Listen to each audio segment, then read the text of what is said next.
Nogozonic is an adjective based on the term no-go zones. Nogozonic refers to hyping and sensationalizing something that has no basis in reality, a fantasy. You can have nogozonic journalism or a nogozonic narrative.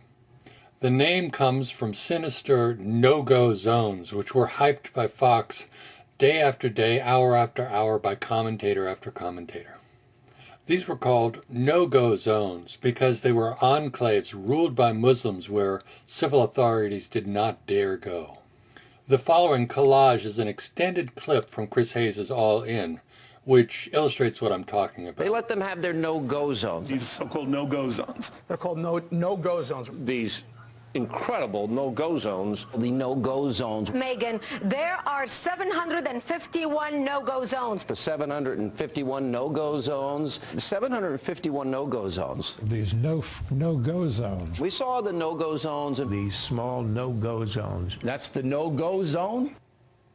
The problem is that there never were any no-go zones that resemble anything that the pundits were talking about.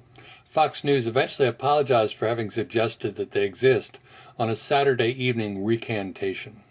When Europeans got word of the story of these no-go zones, at first they were amused and ridiculed them. But then they got angry to the point that the mayor of Paris finally sued Fox. Nogozonic is very much intended to be an adjective that can be used for the hyping of any story that turns out to have a fantasy at its core.